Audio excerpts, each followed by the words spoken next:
Good morning, all of you children.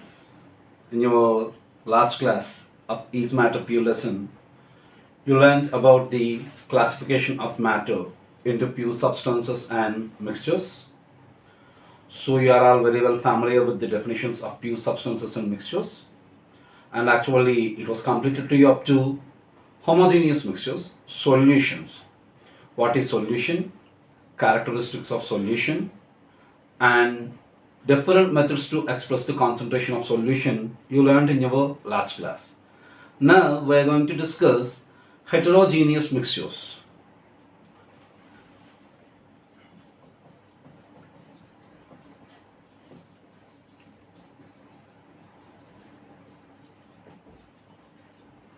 Already you know, heterogeneous mixture is a mixture in which composition is different at different points of the mixture. At different points of the mixture, a mixture is having different composition. Such a mixture is referred to as heterogeneous mixture. There are two different types of heterogeneous mixtures. There are suspension and collage. Suspension. First, let's discuss suspension. Suspension is a heterogeneous mixture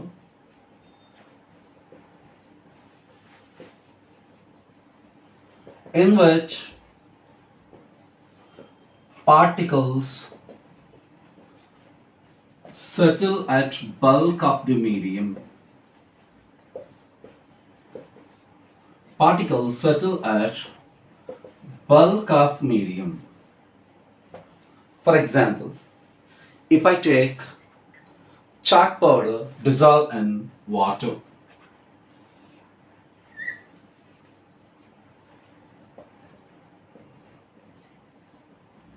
actually chalk powder is insoluble in water, and if mixture of chalk powder and water is taken, then after some time I can observe that particles of chalk will be settling at the bottom. These are particles of chalk. They settle down at the bottom of the mixture. That's what the definition of suspension. It's a heterogeneous mixture in which particles settle at bulk of the medium. In the mixture of water and chalk powder settle at the bottom of the water. So this mixture of chalk powder and water is referred to as suspension. So based on this, you can easily say the characteristics of suspension, which is an important 4-mark question with respect to your board examinations.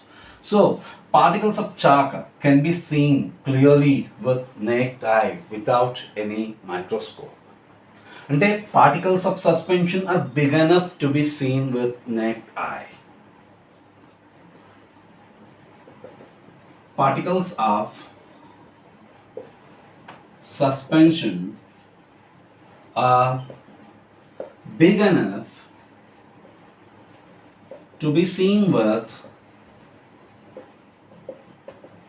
naked eye.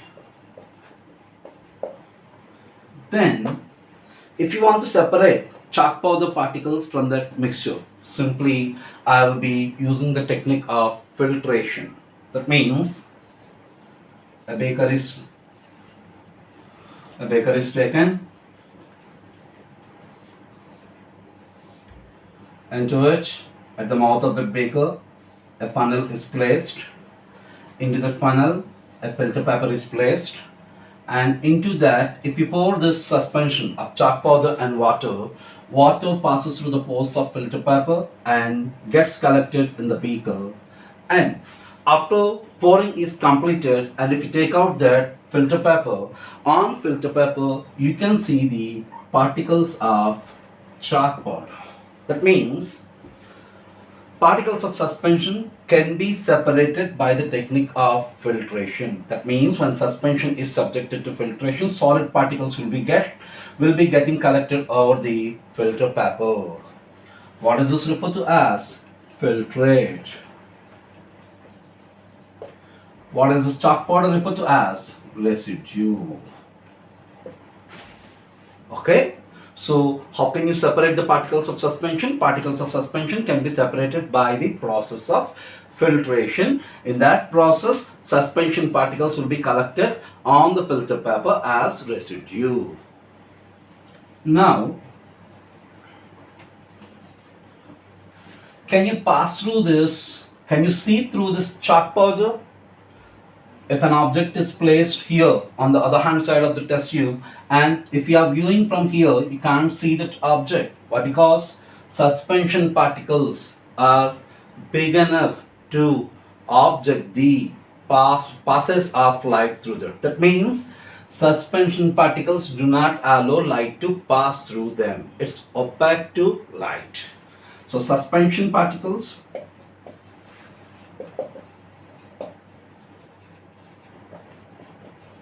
do not allow light to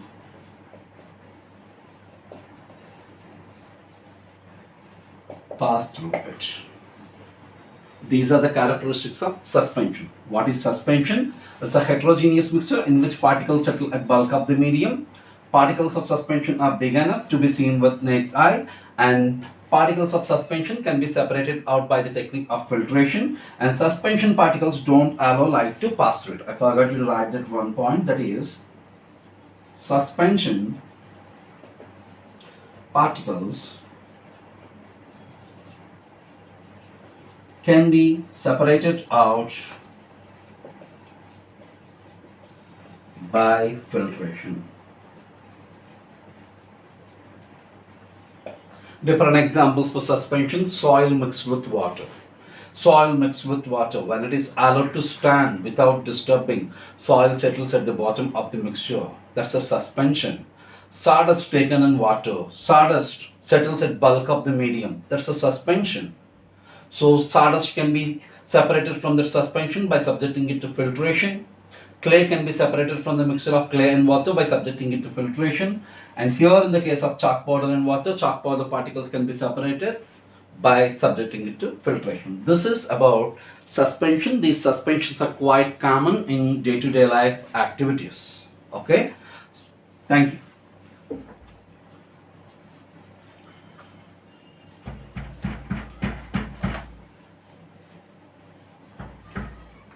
Next, collide.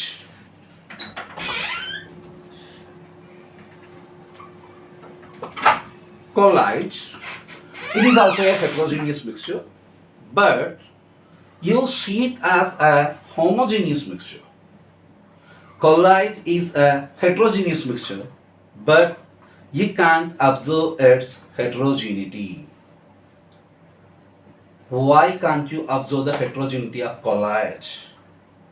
Particle size of collide is too small that it appears to be homogeneous. What is collide? A collide is a heterogeneous mixture in which particles neither dissolve completely, as in the case of solution, nor settles at bulk of the medium, as in the case of suspension, but dispersed throughout. A collide is a heterogeneous mixture in which particles neither dissolve completely nor settles at bulk of the medium, but dispersed throughout the medium. That is collide, a heterogeneous mixture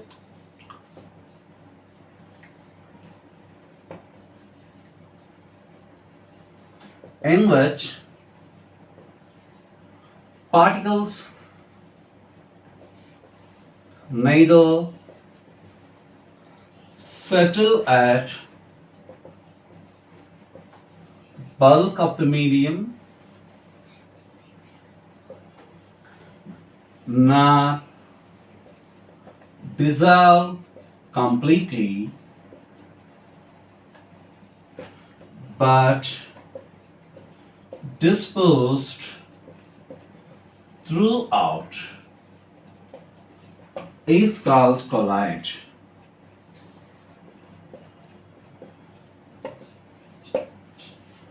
If you consider examples for collide, milk,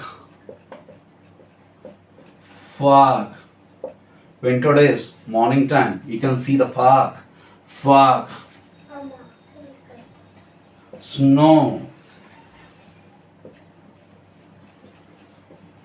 shoe polish, shaving cream, shampoo. These are all examples of colloids. That means all these are heterogeneous mixtures in which particles neither dissolve completely nor settle at bulk of the medium but disperse throughout. So if you are considering the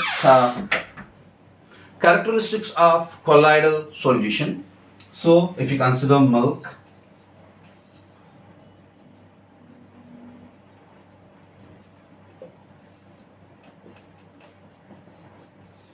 milk appears to be homogeneous, but it's purely heterogeneous.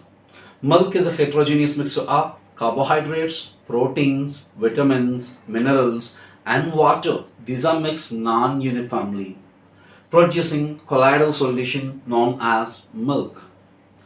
You can be asking yourself, sir, you are saying that milk is a heterogeneous mixture, but why can't you see the size? Why can't you see the particles independently?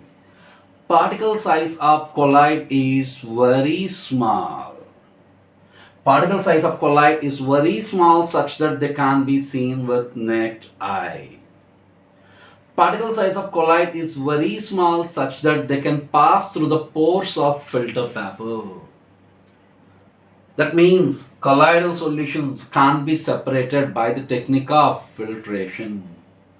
And colloidal solution particles, colloid particles, allow light to pass through them. But when light is passing through the colloidal solution, the path of light gets scattered. That means colloidal particles scatter the light passing through it and makes its path visible. Scattering of light by particles of colloid making its path visible is known as Tyndall effect అని చెప్పంటారండి. What is Tyndall effect? Scattering of light by particles of colloid making its path visible is known as Tyndall effect. Okay, once have a look at that characteristics of colloidal solution.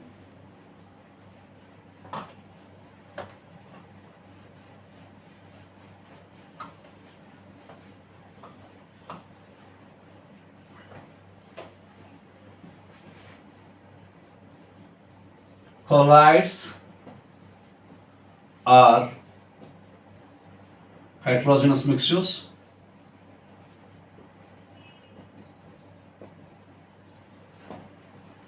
Particles of colloid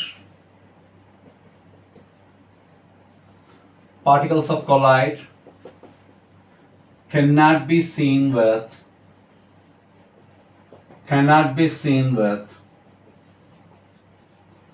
naked eye. Particles of colloid are so small in size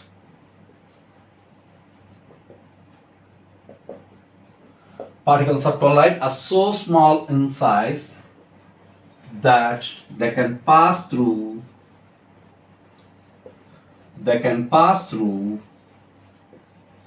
the pores of filter paper. They can pass through the pores of filter paper, and particles of colloid are big enough to scatter the light passing through it,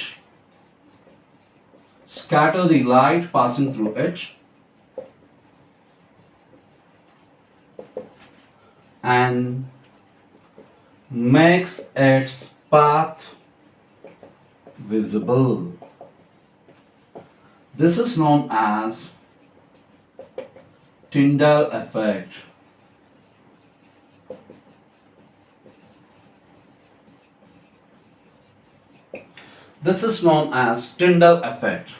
Size of colloid particles range from 1 millimeter to 100 millimeters. 1 millimeter నుంచి 100 millimeters వరకు its size can be varied. It's colloidal particle size. Okay, these are the characteristics of colloid. Colloids are heterogeneous mixture. Particles of colloid can't be seen with naked eye. Particles of colloid are so small in size that they can pass through the pores of filter paper. Particles of colloid are big enough to scatter the light passing through it and makes its path visible. This is known as Tyndall effect. And size of colloid particles may be varying from 1 millimeter to 100 millimeters. So, and you can say that a colloid is made up of two phases. One phase is present in smaller quantity. For example, if you consider milk, milk is basically considered as fat plus water. Remaining carbohydrates, minerals also will be there, but they are present in very small quantities, and major components of milk can be considered as fat plus water. Fat is present in smaller quantities and water is present in larger quantities. In colloid, the component present in lower quantities is referred to as dispersed phase in Japan. Dispersed phase, and the component in which dispersed phase is distributed is known as dispersion medium in Japan. So what is dispersed phase? Component in smaller quantity is known as dispersed phase, and substance in which dispersed phase is present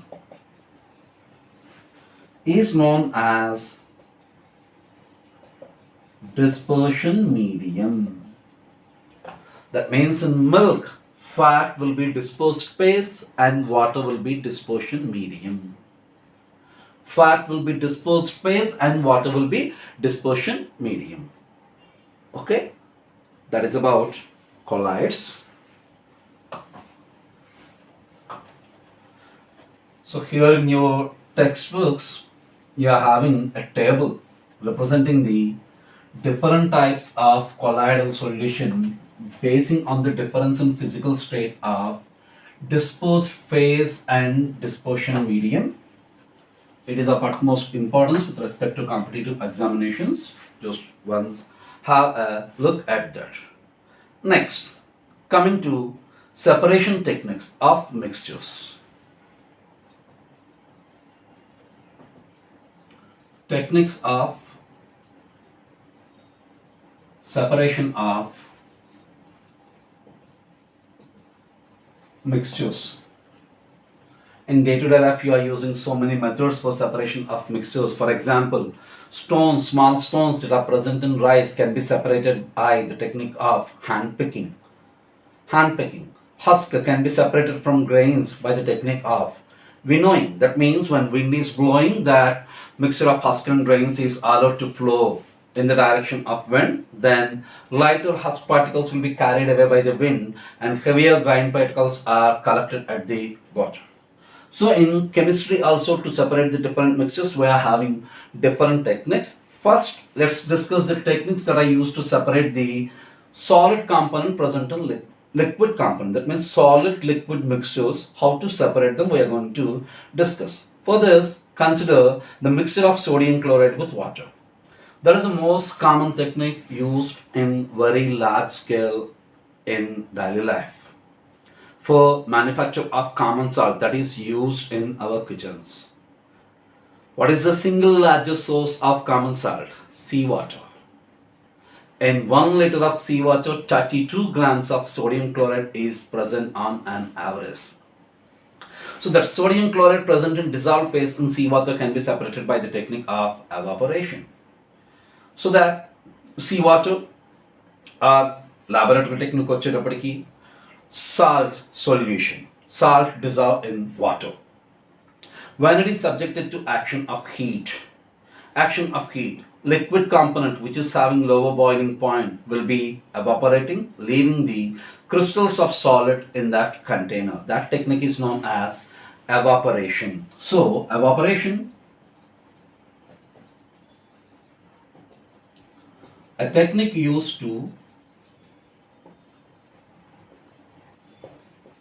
separate a solid dissolved in a liquid by action of heat. Salt solution on heating minus liquid component will be evaporated, leaving dry salt crystals in solid state. Here liquid component is not obtained. Why? Because that is converted into vapors and left to atmospheres. Like in the same way, solution of sulfur in carbon disulfide. Sulfur is insoluble in water and why? Because it is purely covalent, whereas water is polar covalent substance. So sulfur is insoluble in water, but sulfur is soluble in carbon disulfide. When it is heated, it should not be kept over stove to heat, or it should not be heated over Bunsen flame. It may be leading to explosion. Just if you keep it such that sun's rays will be falling onto that, carbon disulfide slowly evaporates, leaving crystals of sulfur in the container. So you should remember one thing, that it is during evaporation. In the technique of evaporation, liquid component is not obtained, only solid component is obtained. Not like that, sir, I want liquid component too. Along with solid, I should get liquid too. And Japan, you should follow the technique of distillation. Distillation is a technique used to separate mixture of solid in liquid, in which liquid component is also obtained.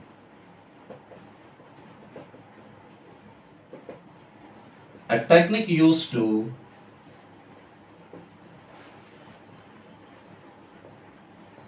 separate a solid from its solution.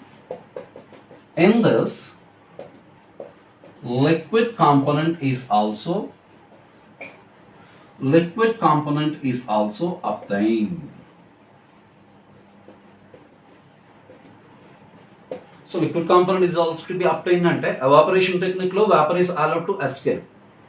In this distillation, what they will be doing is that vapor is collected in another container and allowed to cool, allowed to condense. Then I will be getting that liquid component. For example, salt water.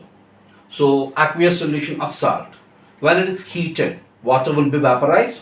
These vapors are collected in another container and allowed to cool to get that liquid water. In the container in which heating is taking place, salt crystals will be left off.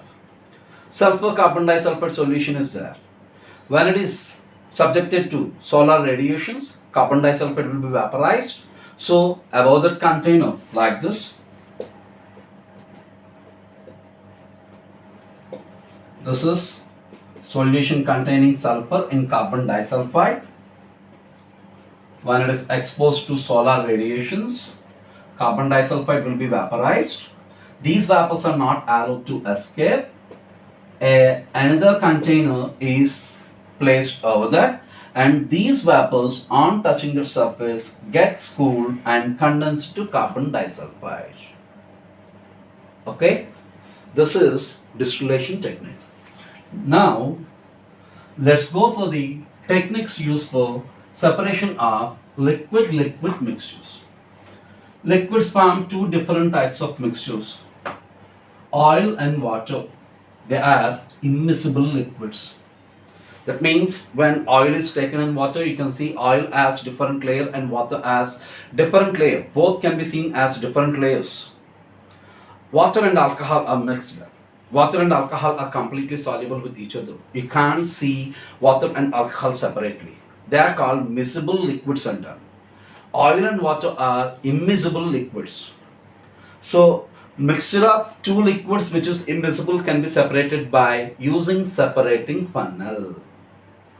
Mixture of oil and water. They are two immiscible liquids. It can be separated by the technique of using separating funnel. Separating funnel is a glass device which is having an opening at top through which that mixture that can be separated can be taken, and bottom it's having opening. It can be fitted to a stand, and at bottom I can place a beaker to collect the liquid. So when mixture of oil and water is taken into that, oil and water is heavier liquid and oil is lighter liquid. So when it is taken in separating funnel, water forms bottom layer and oil forms topmost layer. Like this they will get separated when it is allowed to stand without disturbing. Then here a stopcock will be there. After you see those two different layers of oil and water, just open that stopcock. On opening the stopcock, the liquid that is present as bottom layer, that is water, will be collected in the beaker that is traveling through this opening. Then once that water completely transfers to this beaker, just you can close the stopcock. The lighter oil is left up in the separating flask and heavier water is collected in the beaker. If you take the mixture of mercury and water if you take, so this is mercury and water. Mercury is heavier, density of mercury is 13.6 gram per cc, whereas water density is 1 gram per cc. So mercury will be forming the bottom layer and top layer is formed by water. Then once it such separates into two different layers, stopcock is open and heavier liquid that is mercury is collected in the beaker, leaving water in the separating funnel. If in the case of miscible liquids, I can't use the separating funnel. Why? Because miscible liquids don't separate out into layers. To separate miscible liquids, I am using two different techniques known as distillation and fractional distillation.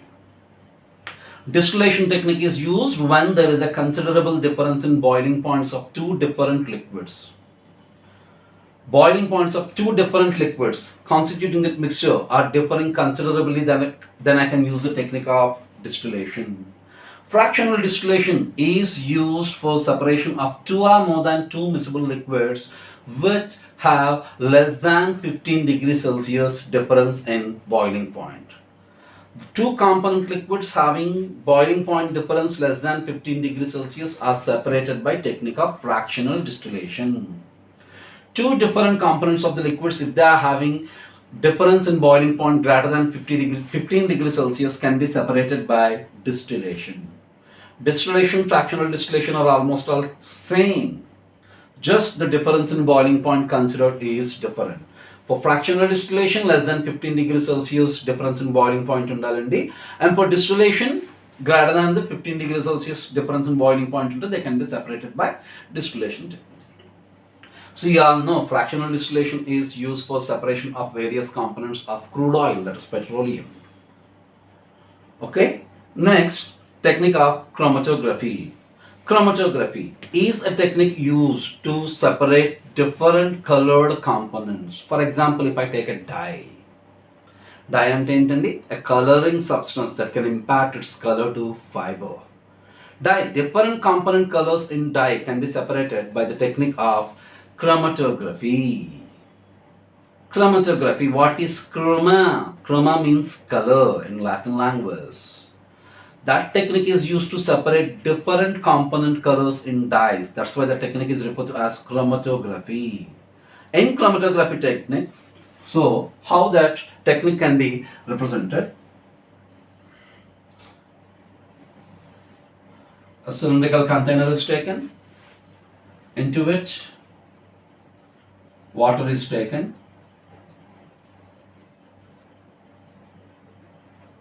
The colored component which you are going to subject to separation is adsorbed over a filter paper like this.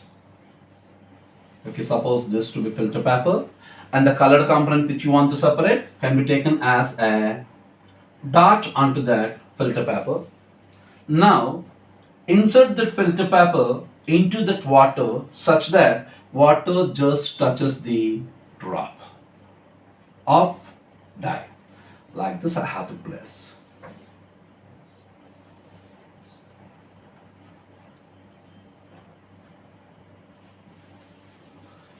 Then this can be rolled onto a pencil, and the filter paper one end can be rolled onto pencil and a plaster can be attached, and that can be kept here.